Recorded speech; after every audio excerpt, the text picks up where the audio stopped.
You may have gotten an Amber Alert on your phone, TV, or radio on Wednesday night. It turns out it was fake. Pueblo police have arrested a man in connection with a false kidnapping report. 34-year-old Daniel Reyes was arrested.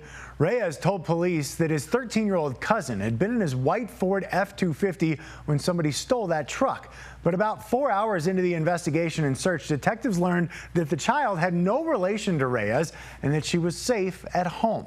Police tell us that false reporting is a serious crime which wastes manpower and resources. Reyes is charged with attempting to influence a public servant, which is a Class 4 felony.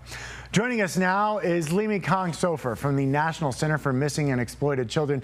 Leemie, thank you so much for joining us today. I want to talk about situations like this. It's a little bit about like the boy who cried wolf. So how can false Amber Alerts negatively impact the entire system?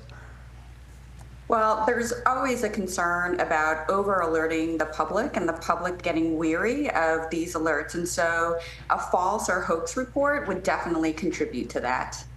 What kind of impact does this type of false reporting have on not only the people who get the alerts, but on the surrounding community in general? Well, it can certainly break the trust of the public, and we would be concerned that people would not pay attention to legitimate Amber Alerts where there is a critical missing child case need. Amber Alerts are a very powerful tool. It is combining the power of the photo or the image of the child with the power of the public and seeing if there are any citizens out there who see an Amber Alert and then act upon it and call law enforcement, which could lead to the safe recovery of a child. Certainly when we have hoax and false reports, we don't want the public to become desensitized or lose the trust of the public. Leemie, can you take us through the process and what are the requirements to report an Amber Alert? Sure. So there are general federal guidelines. There needs to be a reasonable belief by law enforcement that an abduction has occurred. Then a law enforcement agency must believe that the child is in imminent danger or serious bodily injury or death, that there is enough descriptive information about the victim and the abduction for law enforcement to issue an Amber Alert to assist in the recovery of the child, and that the abduction is of a child age 17 years or younger.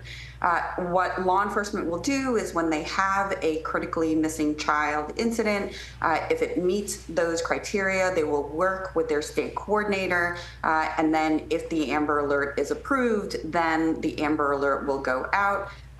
The National Center for Missing and Exploited Children, we are then responsible and we're given the responsibility of doing the secondary dissemination of Amber Alerts in order to get the information out there. Leemie, we know that these alerts can be incredibly helpful in terms of finding children. How many children in Colorado have been found by these alerts? I don't have the exact numbers for Colorado, but I can tell you that as of June of this year, since the program inception, which is from 1996, at least 1,200 children have been recovered as a direct result of an Amber Alert being activated. And then 180 of those children are due to wireless emergency alert, the cell phone messages, since December of 2012. Obviously great news, and you guys certainly do great work there at the National Center for Missing and Exploited Children. Leemie, thank you so much for joining us. For more information on the National Center for Missing and Exploited Children, you can head over to missingkids.org.